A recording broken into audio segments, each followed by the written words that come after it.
Welcome to the Messy City Podcast, where we talk with the people who design, plan, build, develop, or even just think about how to create beautiful, successful, and humane cities and towns. Let's learn from each other and create places we truly care about.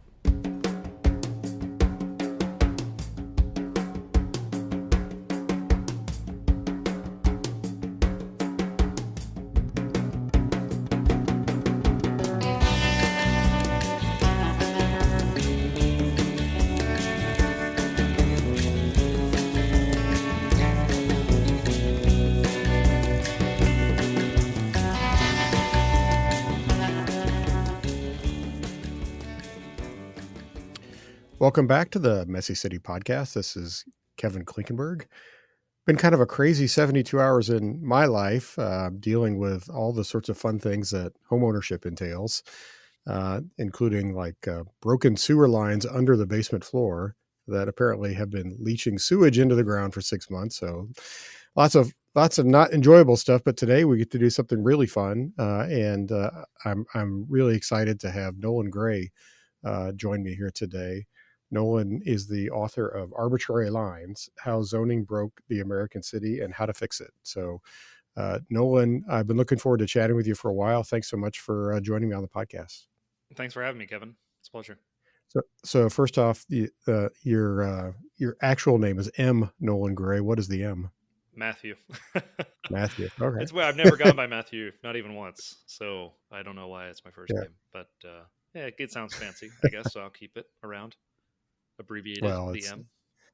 Well, yeah, it gives you sort of an air of, high esteem and sort of a patrician air to have an initial as the first part of your name. So that's cool. So Nolan, I've obviously read a lot of Nolan's work over the years. If you are at all touching the world of planning and zoning, you have probably read something that Nolan has written. His book Arbitrary Lines gotten wide acclaim, and in our tiny little bizarre niche world of planning, zoning, and urbanism, it's a well-known book, and there's a lot of really great content in it. I'm not going to belabor a lot of the stuff in the book.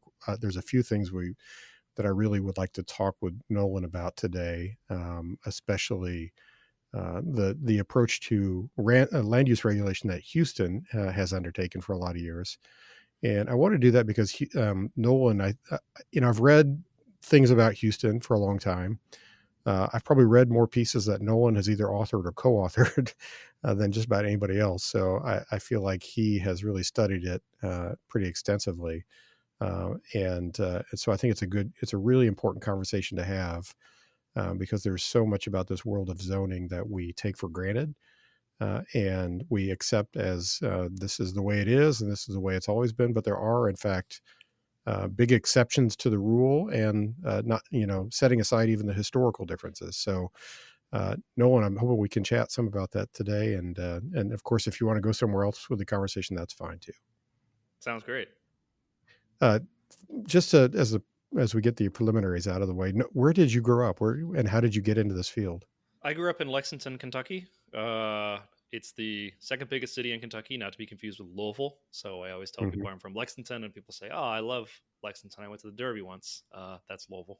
But so I born and raised in Lexington. Mom's from Eastern Kentucky, dad's from Louisville, so very Kentucky upbringing. Went to University of Kentucky. How I got into urbanism broadly is, I think I had a very typical American upbringing of living in a suburb, not a cul-de-sac in particular, but a greater cul-de-sac style subdivision where you effectively can't walk anywhere. There's really not any great bus service. And then I moved to DC out of college, and I just absolutely loved it. It was a mode of living that felt so much more natural and livable to me. And so I fell in love with urban living. At the same time, I was fresh out of college, and even back then in the I guess early to mid 2010s, I was spending half of my income on rent. So fell in love with the urbanism and fell out of love with the way that we make our cities unbelievably expensive in the U.S. And at around that time, especially in the mid 2010s, the YIMBY movement was really starting to take shape in the Bay Area, and it just seemed like something that was it felt like an issue area that it was immediately relevant to my life. and also was an issue area where the solutions were fairly obvious. And it just took some. It was just the kind of thing that would take more work, and so I got plugged into YIMBYism, went to planning school at Rutgers, and became a planner in New York City. I actually think I'm drinking out of my NYC. Oh, there it is. Yes. I'm sure they endorse everything I've ever said. Kidding. Uh, but yeah, now I'm out here in California working on the front lines of housing reform out here. How so? What brought you to California? Um, I was kicked in the head by a horse, and I decided I wanted to do a PhD. Uh, and so I started a PhD at UCLA in city planning, and it's actually been an amazing experience. I mean, of course, PhDs, you don't realize how much work they're going to be, and how tough they're going to be, but it's a very enriching experience. I'm privileged to work under Michael Manville and Paavo Monkkonen and Michael Lenz, so some really great land use and housing scholars out here, and I was very privileged to be able to TA for Donald Shoup before he passed away. So that's what took me out here originally, and then I was 2 years into the PhD program. I'd gotten most of my coursework done, and the opportunity at California YIMBY opened up. California YIMBY is the main state level advocacy group in California advocating for pro housing policy. And a research director position opened up, and it seems like a perfect opportunity to get back in the trenches after 2 years of doing coursework. Yeah, I mean, that's so it's interesting, like tracing your experience. That's coming from Kentucky, which I know Lexington actually has probably stricter rules on development than most people realize. But by and large, Kentucky is a state with much more, forgiving or liberal land use regulations, and then New York, D.C., California, three of the toughest. You know, uh, I don't know actually. In the case of Lexington, so Lexington was the first North American city to adopt an urban growth boundary in Hmm. 1953. Um, and yeah, I'm not unsympathetic to it. I mean, it's some really startlingly beautiful countryside. It's the bluegrass Yeah, region. I think part of why an urban growth boundary was adopted there was that the land was already just so valuable as sort of high end luxury horse farms that there was already an economic rationale. So it wasn't just yeah, it's not like adopting an urban growth boundary in Phoenix or Houston where it's like the marginal land value is so low that you're if you can't build yeah, subdivisions on it, you're wiping out all the value. And then in Lexington, as in many other major American cities, almost everything is a long discretionary application that requires a relief from this thicket of 100 years of zoning. So I yeah, think the saving grace for Lexington, and I think a lot of the sort of cities in the interior of the U.S. has just been that there hasn't been this enormous flood of demand. But in yeah, places like Kentucky, of course, like almost across the country, they had a pretty dramatic run up in prices over the course of the pandemic, and one of the Kentucky's been drawing in a lot of high tech manufacturing, particularly from the Midwest, just because historically the cost of living has been very low, so the wages can be lower without without affecting the ability to recruit labor, and that's actually starting to change. So I'm actually going to Kentucky in October to speak with legislators and local advocacy groups to try to make the case of hey, you're not quite in a California style housing crisis yet, but you've got all the rules that are going to eventually cause one once you're fully built out and if demand keeps increasing. yeah. And so that's a good point, and one maybe to expand on a little bit. Thinking about as you've surveyed the various kind of land use approaches across the country, would you say they're much more similar than different in the different regions of the country, or how would you kind of describe what's similar and what's different by different parts of the country? That's a really good question. I think the substance of the rules doesn't really vary a lot across the United States, and we're focusing very specifically on zoning. So, you know, for those who haven't read the book three times over, zoning is the districting of parcels into different districts that allow different land uses, so residential, commercial, industrial, and then loads of different sub districts within that, and then certain densities. So I can't really speak to variation in like subdivision regulation or building code or environmental, but on zoning, the substance of the rules, there's an extremely high level of uniformity. I would say that where there's a lot of variation is in some parts of the US, zoning really does work like it was originally intended, which is to say, um, if you if you follow the rules, you'll get your permit in a ministerial or as of right fashion. So that seems to be how it does work in a lot of like the Sun Belt and parts of the US that are building a lot of housing. But then in particularly high cost blue states, for example, almost everything is discretionary. So everything requires a special permit or a site plan review that's discretionary or something of that nature. Almost everything in California requires some sort of discretionary relief from the zoning. That's one difference. The other difference is scale. You know, in some states, the state plays a much larger role in these rules. So, for example, in places like New England, you have the anti-snob zoning acts that place a lot of rules around, um, you know, subdivisions or suburbs not wanting to build mixed income apartments. In places like Vermont and Hawaii and Rhode Island, the smaller states, there's a huge amount of state involvement. In California, we have the regional housing needs assessment where we require every city to plan for their fair share of housing, and that forces them to change their local zoning. Um, so definitely, like states have gone on different trajectories, but there's a surprising degree of uniformity, and I think that maybe with the possible exception of larger state involvement, the increase in discretionary reviews is just becoming more and more common. I think everywhere. Yeah. Um, Yeah. Yeah, I mean, I'm in a blue city in a red state, like, which is like very, very common, and there's almost nothing by right that you can really do short of like a single family house on a certain size lot in the city. So we have a lot of those same issues. So one of the things then that, like, in your book, you traced a little bit of the history with the Standard City Planning Enabling Act. I wonder if you could talk just a little bit about that, because that probably has an impact on how the uniformity kind of came to be, at least initially. yeah. So where does zoning come from? Right. I think I try to stress a few things around this. One is that it's fairly recent. Um, Yep. I think because I'm partly arguing in the book that I think we should abolish zoning and rebuild our system of land use regulation from the ground up. And people have a visceral reaction to that, especially planners. But this institution is really only 100 years old, Mhm. it's not a universal institution across the developed world. It's fairly recent here in the U.S., and a lot of the features of it, I think, that are most harmful are in many ways unique to the U.S. But so, where does zoning come from? In the 1920s, as part of the sort of progressive era of a broad set of social and political reforms, the Coolidge administration, which is ironically now synonymous with sort of 1920s laissez-faire, appoints future President Herbert Hoover to be the Secretary of Commerce. And Commerce is a big sort of pro-business progressive technocrat in the sense of let's get government involved, let's set uniform rules, and let's get industry and government working together, and let's get building.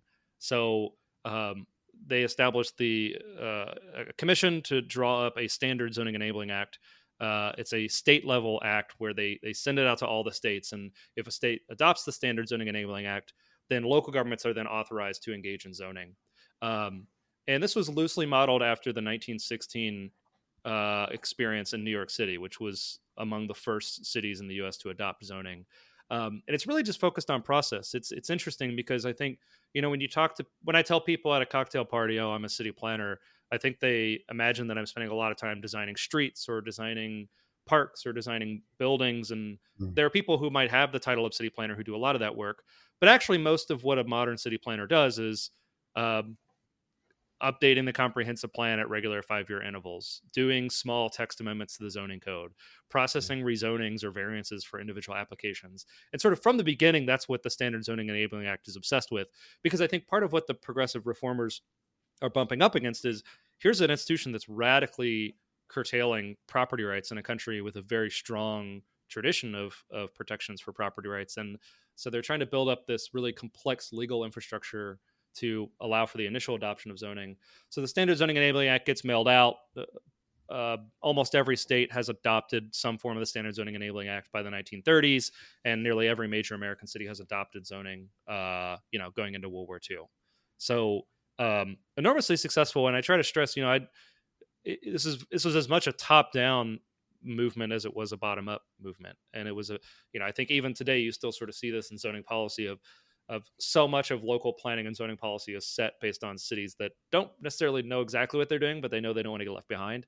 And I think that's a lot of what's going on in the 1920s. Yeah. So, and one of the fascinating things is that, so I did a lot of work with the form-based code folks all through the 2000s and 2010s, and the smart code that was originally kind of crafted by DPZ out of Miami, Florida. The interesting thing is like the intent of the smart code was to kind of craft something that would be a little bit like the original zoning act, the Standard City Planning Enabling Act, and they were trying to craft something generic enough that it could be adopted in mass around the country and adopted fairly quickly. And and certainly there have been a few hundred of those adopted, generally very like neighborhood specific or site specific, but it's never had the kind of rapid adoption that I think the original crafters hoped for. And it really does seem like a lot of that is because we hit this point now where there's such an incredible built-in infrastructure of zoning and regulation and planning that it's incredibly hard to make wholesale changes.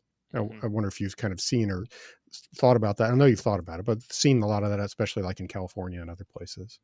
Yeah, I mean that's a funny thing. When I was doing research for the book, I spent a lot of time researching alternatives to zoning, and it's such an important policy. It's so it has so much impact on the form that our cities take in every single little aspect of our lives. And yet there really is surprisingly very little sort of big picture conversation about it. There's the form-based coders, I think, were a real attempt, and very clearly the most successful attempt to create an alternative to zoning. But as you mentioned, uptake even of that was very, very limited. Yeah, Basically since the 70s, land use scholars and economists have been like, hey, why don't we all just do performance zoning? Like, why don't we actually regulate the externalities and impacts that people care about? But outside of like Fort Collins, Colorado, there's been, I don't think a single city has adopted a performance code. And then even in the case of Fort Collins, they pretty quickly went back to a vanilla zoning code. Um, so it's a mystery in the sense of, wow, why is there so little experimentation on this policy that's so important and so clearly suboptimal?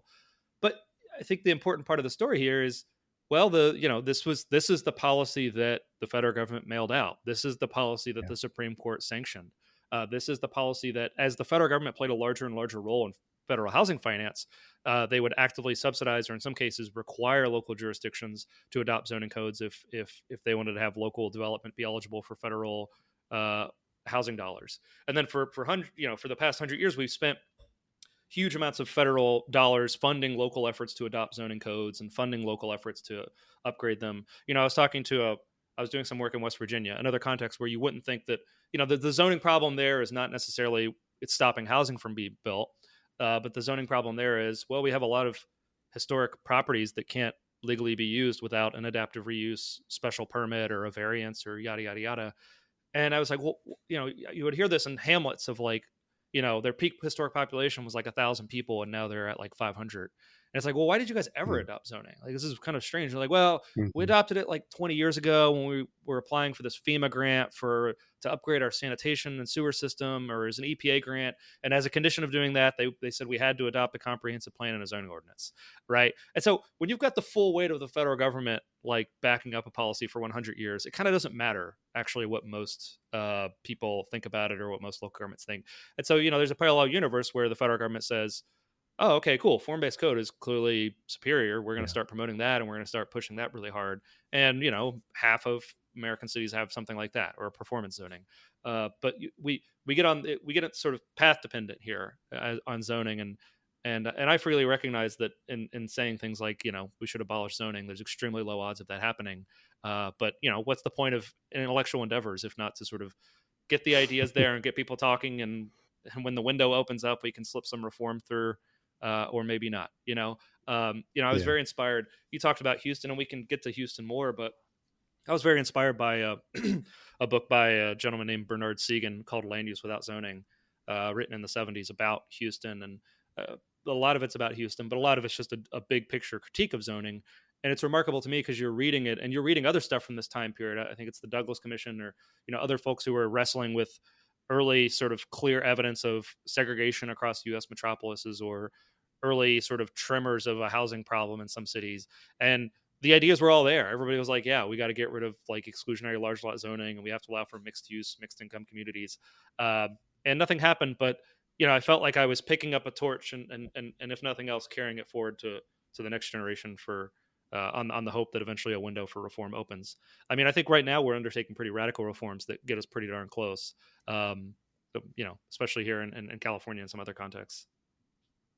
yeah, yeah. Well, let's talk a little bit about Houston because I think it's a really fascinating counterexample in a lot of different ways. And it's not a pure example, but um, so I remember back in when I was in architecture school that Houston was actually kind of the butt of a lot of jokes because even in like the architecture classes I had, or if the topic of zoning came up, it would be like, oh, chuckle, chuckle. That's that really dumb city that never adopted zoning. It's the only big city in the country that ever do that. It was sort of like, this was always something to be made fun of, and yet here we are.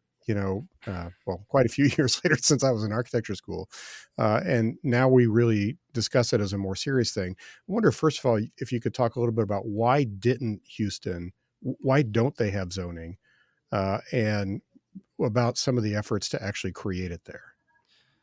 The simple answer to the question for why Houston doesn't have zoning is Houston was one of the only major American cities that actually put zoning to a citywide vote. So zoning adoption in the typical major American city was purely administrative, or it would, a planning commission draws up the zoning code, and then it's sent to the city council, or vice versa. The city council passes a resolution saying we want to adopt zoning. Okay, planning commission draw one up, and that's going to take legal effect. And there really wasn't a lot of public discussion. I mean, I'm collapsing this Mhm. greatly, speaking in generalities. In some places there was more discussion, in some places there was less. But in the typical U.S. city, there was not a referendum on zoning. Houston was very unique in that. And when I visited Houston, I would ask people, I was like, why did this happen? Right? Like, because there was a referendum because there was strong opposition. And so, what's the source of the strong opposition? And I think as a sort of social scientist in training, I was like, is it environmental factors? Is it like Houston gets hit by hurricanes every few years, and so everybody just gets used to constant building and rebuilding? Is it some economic factor? Is it boom and bust of like an energy focused economy? Like I was looking for some sort of structural or environmental explanation, and consistently I got the answer that like I think the harder nosed social scientists don't want to hear, which is I think people down here just think you should be able to do whatever you want with your property. Universally, right and left, that was just like I don't know, just down here we think you should mind your own business, and if you're not hurting anyone, you should be allowed to do what you like. It was this very sort of uh, uh, you know raw libertarian ethos that that seemed to be pervasive, and in this case, I think had a very positive impact. Um, and so it's interesting though. You mentioned your experience in architecture school. When I've given dozens, maybe hundreds of talks on the book since it came out. I was very fortunate to have it come out right when housing markets just started to go on an absolute roller coaster ride. But so I would hear one of two things. If somebody had not read the book, they would be what they thought was a gotcha question of like, oh yeah, well, Mr. Smarty Pants, certified planner, you say zoning is bad, but haven't you been to Houston? So that's Hmm. critique. And then critique two would be the person who maybe had at least flipped through the book or looked at the table of contents, and they're like, well, like you're saying that Houston is your model city, a perfect, your example of a post zoning utopia, and it's like, well, those critiques I think are very wrong, each in their own respect. I think part of what I'm trying to get at with Houston is it's a unique case of a city where they still did about 5 to 10% of what's in a usual zoning code, and to the extent that that's true, that that's I think why the city is a little bit more sprawling than it might otherwise have been. Houston was always going to be more of a sprawling city than a New York City or a San Francisco. It's a flat, Mhm. featureless plain that boomed in the age of the car. Um, but to the second critique, I try to be very careful to caution, hey, I think Houston made all the same planning mistakes of every other major American city over the course of the 20th century. My argument is that they didn't make one particular mistake, and on the margins on which that particular mistake would have helped or hurt Houston, I think it's really helped Houston that they didn't adopt a kind of classic zoning code.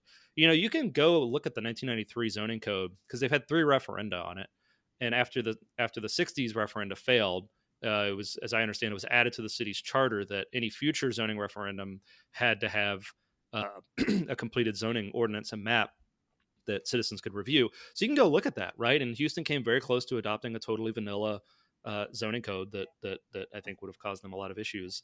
But to the extent that they didn't do that, Houston is an incredibly affordable city. It's seeing huge amounts of infill.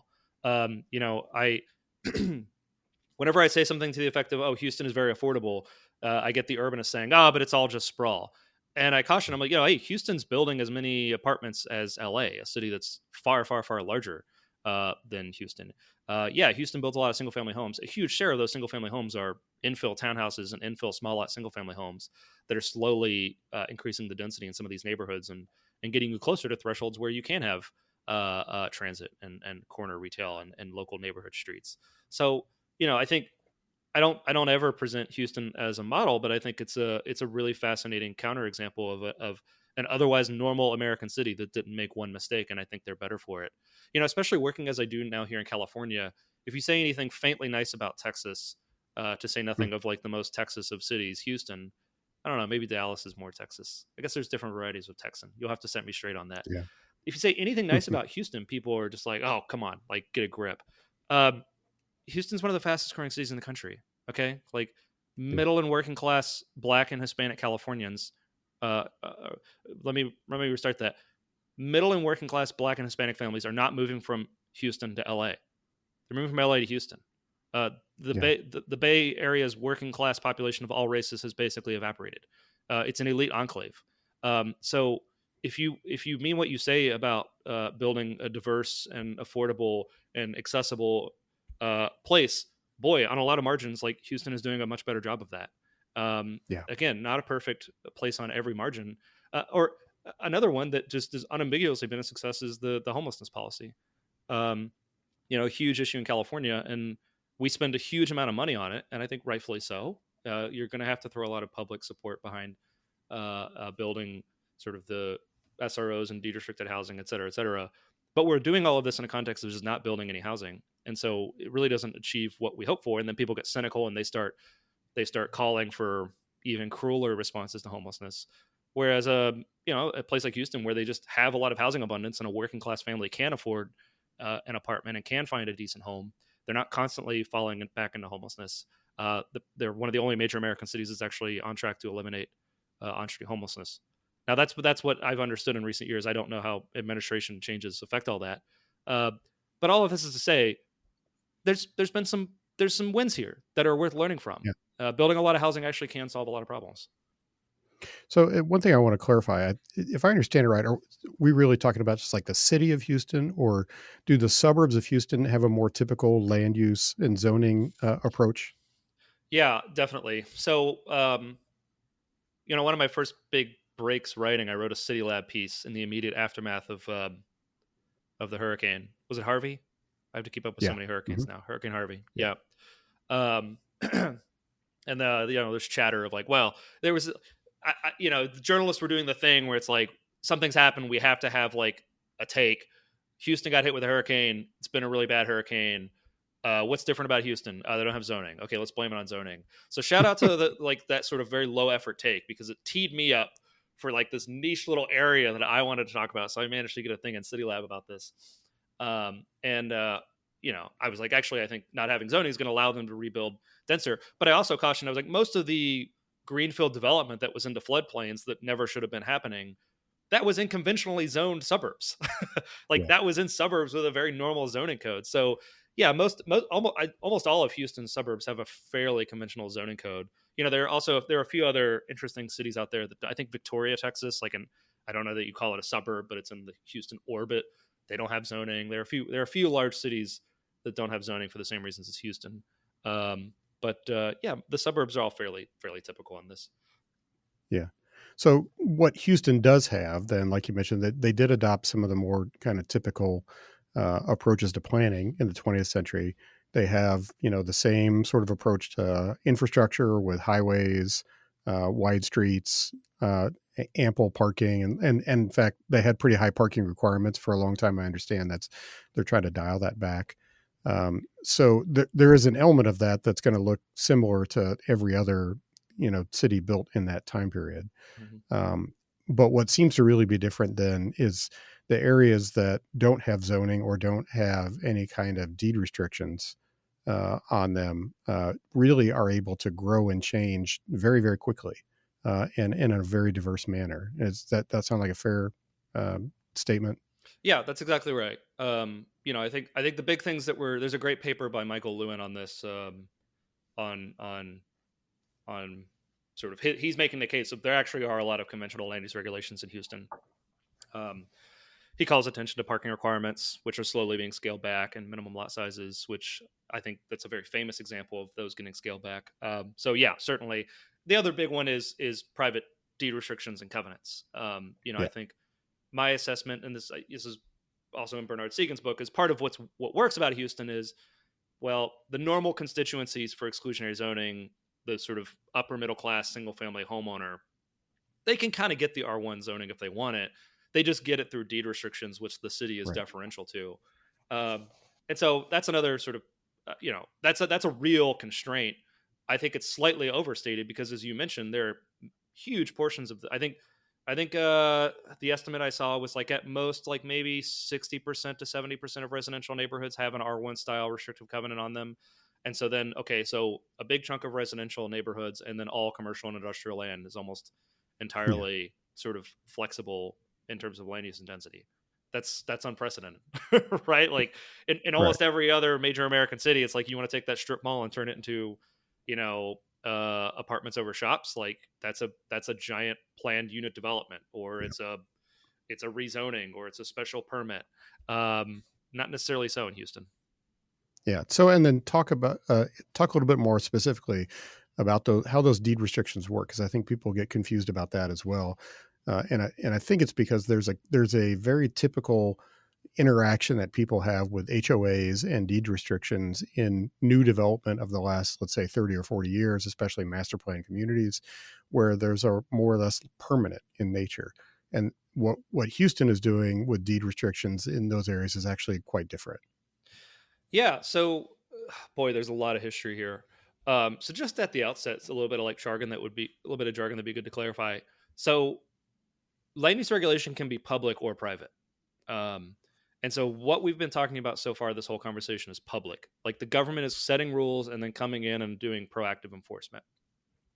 Um, Historically, and even to this day, in many respects, you can also have a lot of private regulation. So, as part of buying a home in a certain subdivision, you might be required to sign a deed restriction saying, "I'm not going to turn my home into an apartment building. I'm not going to operate. I'm not going to operate a coffee shop out of my garage. I'm not going to allow for more than one person per bedroom to live here. I'm going to mow my lawn every Saturday. I'm going to only use drapes of a certain color, et cetera, et cetera." And so these are like all forms of effectively kind of land use regulation that are commonly addressed through a private contract that you sign. And these were very, very common in the late 19th century, when suburbanization is starting and the sort of slow adoption of vehicles are sort of blending together, opening up suburbs, and then creating a situation where once exclusionary suburbs that were exclusionary by nature of you just had to be wealthy to be able to get out to them, now apartments are being built in them, or now warehouses are Mhm. being built, with the sort of industry being untethered from rail lines or ports and moving to box trucks. Now industry can kind of be spread out. So there are a bunch of forces that are working toward folks wanting more land use regulation, more regulation of the environment around them. And the initial cut of this is these sort of early versions of deed restrictions, which do exactly what I was just getting at. They essentially say the only thing that you can do with the lot if you purchase it is have a single family home here, and you have to maintain it, and yada yada yada. Um, that's slowly in the vast majority of the U.S. that the main functions of early deed restrictions are taken over by zoning. So this sort of private thing that you had to opt into became this public regulation that was nearly universal and unavoidable. Um, and of course, that has not happened in Houston. So in Houston, where the government did not come in and start essentially making a lot of these standard elements of a deed restriction law, the private deed restrictions are still very important. And so a unique thing that Houston does is they're extra attentive to them and they're extra deferential to them, and that comes with its own problems. But I think that's also kind of the compromise that keeps Houston unzoned and all the benefits that brings. One thing that changed though with deed restrictions, and part of why there was this push for zoning, was initially courts were very skeptical of deed restrictions that were adopted in perpetuity. So courts were very skeptical of, okay, Kevin, I sell you my house, and there's a deed on it that says you can never ever use this property for anything but a single family home. Uh, the thing about perpetuity is that it's a very, very, very long time, uh, till the end of time, like legally speaking. So courts were very skeptical, right? Understandably, courts are generally very skeptical of contracts that go on in perpetuity and never ever end for obvious reasons. And they were skeptical of deed restrictions that had the same effect. So what would happen would be you would purchase a home, there would be a deed on it as part of when it was initially constructed. Everybody agreed to. There's like, okay, for the next 20 or 30 years, you can only use this for a single family home, and there was value in that particular window because one, that might be the term in which you would conceivably live in it, and then by that point you might want to sell it off, and then you'd want the highest possible land value, so you want a lot of flexibility in terms of what you could do with that property. But then two, that gave the person lending you money some certainty as to what was going to be happening on that lot, so it also increased the ability to get financing. um, but eventually courts just kind of gave up on that. They started tolerating more ordinances and or deed restrictions in perpetuity, and so they became more and more common. And what would I should close out the first part of the story there. What would usually happen when a deed restriction was set to expire would be, okay, homeowners, like, your deed restriction is going to expire in 5 years. If a supermajority of you come together and affirmatively renew the deed restriction, it will continue. Otherwise, it will expire. Um, and so older deed restrictions of that nature would commonly just expire. They would commonly wither away. Um, Another way that deed restrictions, unlike zoning, might slowly go away is if let's say you have a neighborhood of 100 homes, and over the course of 10 years, 10 of those homes are subdivided into fourplexes, and nobody takes any legal action. And then the 11th person wants to subdivide their home into a fourplex, and their neighbors sue in that particular case. A court might look at that and say, well, the deed has been rendered null by the fact that lots of people have done this and nobody took any action for years. And so it's effectively unenforceable because it just hasn't been enforced. So deed restrictions, certainly in their original form, but even today, to a degree that's not true of zoning, could slowly go away when people sort of lost their interest in the things that they were pursuing. Um, and so, new deed restrictions unfortunately don't have this feature in many cases, but non-enforcement can slowly lead to them sort of withering away. One thing that I think where Houston has actually learned the lesson of that, when they reformed minimum lot sizes in 1998, they reduced minimum lot sizes from 5,000 square feet to as low as 1,400 square feet. Um, but they had a little carve out that said, okay, if the locals come together and say, well, we want to vote to impose a deed restriction that's higher than that and that reflects current conditions, they would hold a local vote. So it's kind of this voluntary opt in to land use restrictions. And then two, it sunsets after 40 years. So it's also land use restrictions will eventually sort of go away. And if you want to renew them, you can, but they're not going to last in perpetuity. So those are two, like, sort of very wonky design features that I think reflected what I think was a positive feature of the first cut of deed restrictions, which is, you know, boy, like, cities need to be flexible. They need to change a lot. And when you write these land use regulations into law that are predicated on the idea of neighborhoods and cities never ever changing, they do compounding harm the longer that they last. And so you have to have these mechanisms for them to somehow go away. And I think Houston's achieved that to a unique degree. So that's great. It's a great history. I appreciate that. And what strikes me is there's a couple of things about the deed restriction approach that I think that I wish more people who are in the zoning reform movement would kind of think about and take seriously. So just things that have run across my mind, I'd be curious about reaction to. The first thing being, just like you said, it allows people the opportunity to opt in. So for those people who really, really want to maintain a single family only neighborhood, they have the opportunity to enter a private contract with each other, basically, to do that. So that opportunity is still there, and there's value in that. If there's people want to do that, that's great. But it's not being forced from sort of the top down from city government. The second thing is kind of related to that. One of the things that is something that we run into a lot is when you set up an administrative process through city, county, state, federal government, whatever it is. and then put sort of a bureaucracy in place to administer that, it's exceptionally hard for that to change, Mm. and to make big change. And we know a lot of people in our world who advocate for sort of like generational, like there should be the opportunity every 20 or 30 years for a zoning district to upzone, for example, from going by right from one level to another. And I love that. That's a wonderful idea. In reality, it's almost impossible to figure how that would happen with most contemporary zoning codes and the applications of them.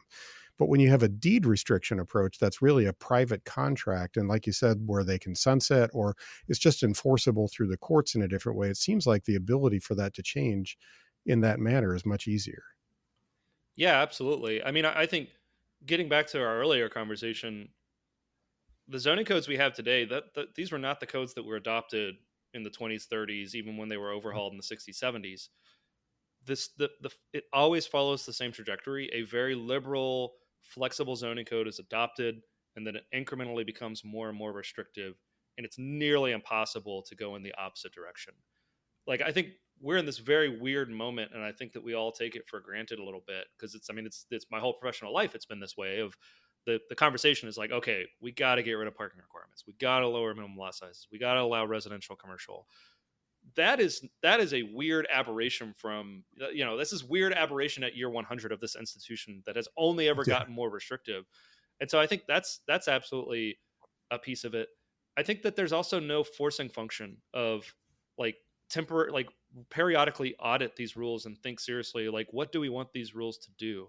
um that there could be in a context where it's like, okay, the land use regulations that control what you can and can't do with your property, you've opted into them, they will expire, you will have to get with your neighbors and have a conversation about what you do and do not want to renew. um, it's actually, it's funny because I think there's such a preoccupation within city planning, understandably so, about like how do we get public engagement and public process on it. Well, one way that you can actually like wake somebody up and get them to engage with the conversation, maybe not invite them to a Tuesday 6 p.m. public hearing where there's cheap watery coffee for free. Maybe you say to them like, "Hey, you and all your neighbors actually have to come up with an arrangement that you can all live with, and you're going to sign on to it for the next 30 years." Like, then Yeah. people start to get serious about it, and they actually start to think Yeah. about trade-offs in a way that they don't in public zoning conversations. Like, people might say like, "Yeah, okay, I would like I'm living in a single family home and I would like everybody around me to live in a single family home, but geez, like if the land values go up enough 20 years from now, I probably would like the option to be able to sell to an apartment developer and take that big fat check and go buy my retirement home somewhere else, right?" uh like when you actually force people to have these conversations in that way and consider the trade-offs, I think you just get better land use outcomes. Yeah, and I think it's interesting because there's always a part of this conversation, that people like us have and others in our world about potentially, going for like a repeal of Euclid v. Ambler, or an elimination of zoning, and immediately like people get really like people on all sides of the spectrum get really freaked out by that. And one of the first things people get freaked out about is like single family neighborhoods, and yet here's a template to look at it where you could have your cake and eat it too, where you could have this more wide open approach to building and regulation. But those who really want protection of whatever it is they want to protect, there's still a mechanism through private contracts essentially to do that. Yeah, I mean, I'll pick up the Euclid v. Ambler piece. So you Yeah, threw that out there. For those who don't yeah, know, why not? Let's find out. What are you hearing? What are you thinking about? And it's always sort of been on a wish list for a lot of people. Maybe not a lot of people. Maybe a small number of us. But well, just what do you think the likelihoods are? a little bit of history, so you know this, but some folks who live happy, normal lives might not know this. So Euclid v. Ambler is the 1926 Supreme Court decision that rendered zoning constitutional. Um, and I strongly, strongly encourage people to read it. It's a very short decision. This is like back when they used to write court decisions as if like a normal person might want to read them. It's very readable. Uh, and it's a profoundly, in my opinion, unsympathetic opinion. And if you really want to get into the weeds, read the district court decision that did not side with zoning, that went opposed to it.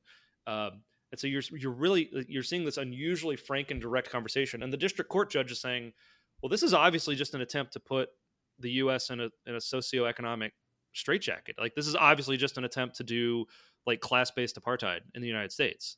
Like, no, that's not constitutional. And then it gets up to the Supreme Court, and ironically, a fairly pro property rights, pro free market justice writes the decision in favor of the city and zoning, in a decision that characterized apartments and presumably the people that live in them as mere parasites. Hmm. And the court ends up deciding, yes, Euclid can impose single family zoning on sites where it otherwise makes absolutely no sense. Of course, the irony of that decision is the zoning was so incoherent and so out of step with what was appropriate on those sites that it was never built out as single family homes. It was built out as the industrial that Ambler Realty had initially been trying to protect. Um, Hmm. so in any case, yeah, in terms of like the politics of repealing zoning and moving to a better system of land use regulation, I think are very, very tricky. But um, I think what the path to it is going to be through the courts, and it's going to be the court slowly recognizing, okay, you got to have a really, really broad concept of health and safety to get anywhere to where a lot of what's in a modern zoning code makes any sense whatsoever. I think there's two really, really big problems with zoning. The one is like the rules just have no bearing in any kind of health or safety function. They're not really defensible in terms of the police power. I mean, what's the health and safety basis for like building material mandates above and beyond the building code or the narrow design of a structure? Um, and then second, the process is just totally lawless. I mean, there's a great paper bringing us back home, and literally in my case, there's a great paper on Lexington. It's called something like along the lines of uh, the Lexington Board of Appeals, subtitle: "A Case Study in Misrule." The city attorney was excited when he saw that subtitle, but by Duke Minier and a co-author.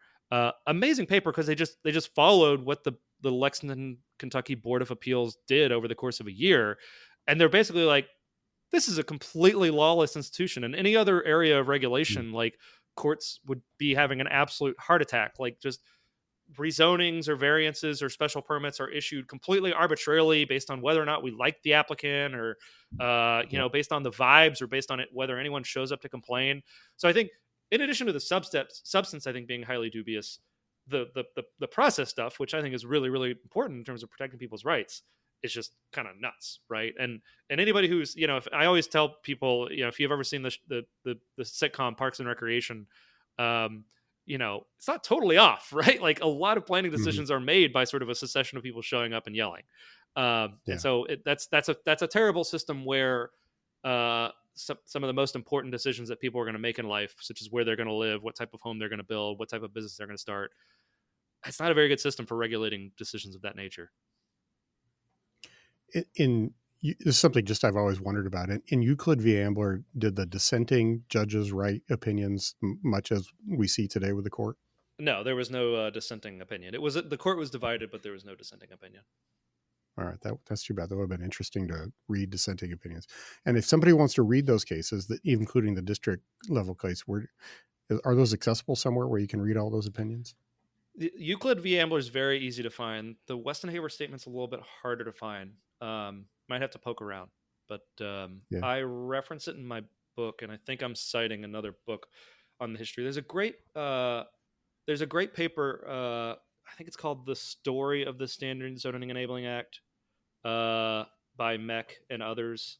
That's a good history of the Standard Zoning Enabling Act, and there's a little bit of a history of the Euclid v. Ambler case in there. And there's also a good book by guy's last name is Wolf.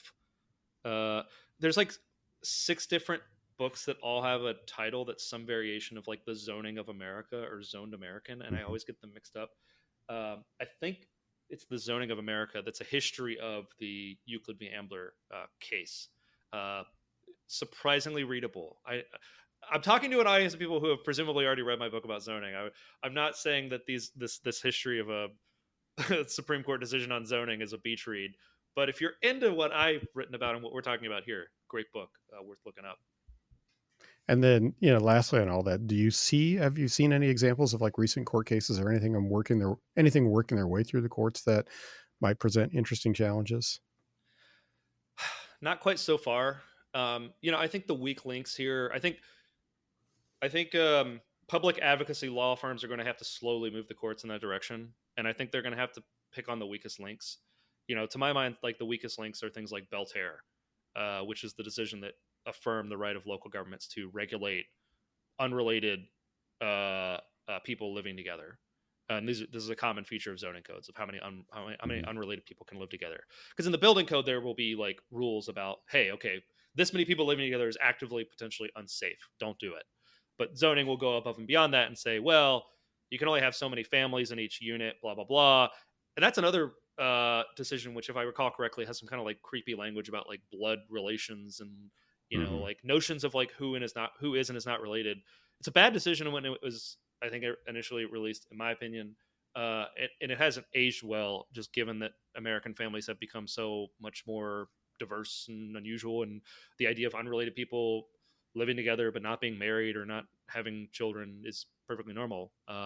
So chipping away, I think, at the outer edges of it, I think, will be the approach here.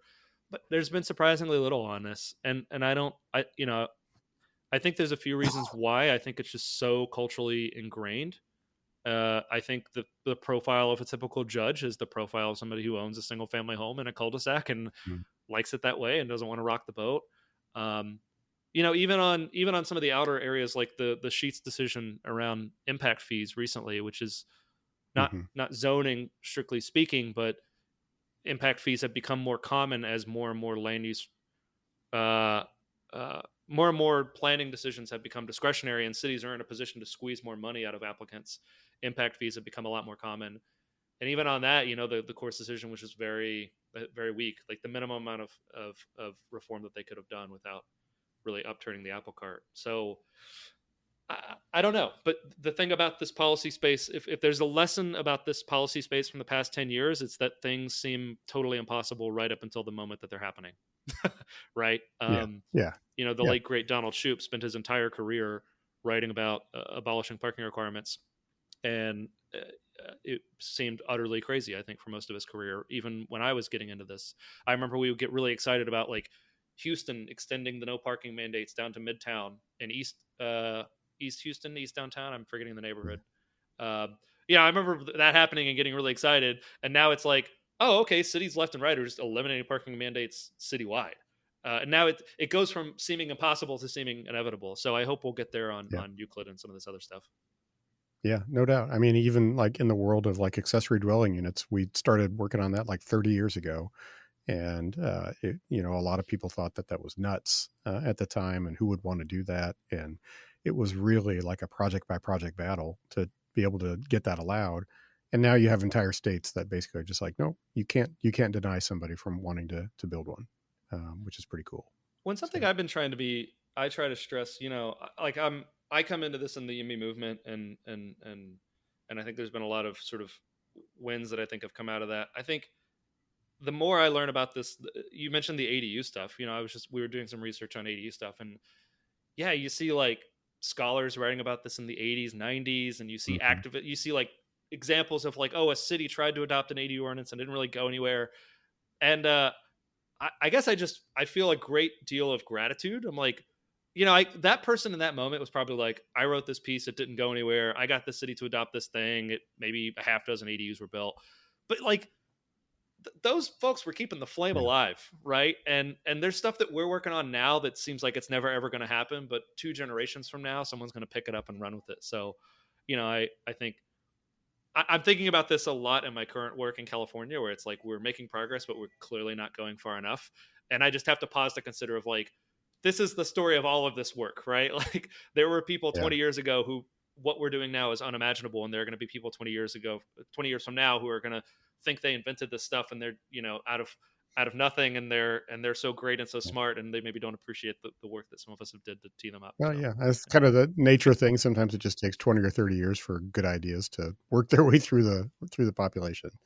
Um, Nolan, we should probably wrap now, but this has been super helpful and interesting. I really appreciate it. If anybody's looking to find you, read more of your stuff, or connect with you, what do you suggest for people to do? yeah, I'm on, I guess, the half dozen or so different microblogging websites now. So if you're conservative, follow me on X. If you're progressive, follow me on Blue Sky. I've been trying to. I'm very busy now that I'm working in a legislative director position, but I am trying to keep stuff out regular clip on my Substack. So it's just called Arbitrary Lines. So if you search my name on Substack or search Arbitrary Lines, you'll find it. Um, but yeah, thanks so much for having me, Kevin. And do you have another book in the works? Ah, uh, I am. I only have capacity for like a nights and weekends book right now, so Yeah. I think this is actually the first time I've ever said this in a public forum. But I'm working on a walking book for Sacramento. Um, Oh, cool. so I've lived in 4 or 5 different cities over the past 10 years, and the first thing I would always do when I moved to DC or New York or LA was I bought a book that was like, here's a walk you can go on in every single neighborhood. I moved up here to Sacramento earlier this year, and there was no book of that nature. And I Hmm. was like, yeah, I think I've done enough of these that I'm gonna try to write one. And talking to locals and reading all the local history, and so stay tuned. All right, that's fantastic. All right, Nolan, thanks so much. Really appreciate your time, and we'll talk to you later. Thank you, Kevin.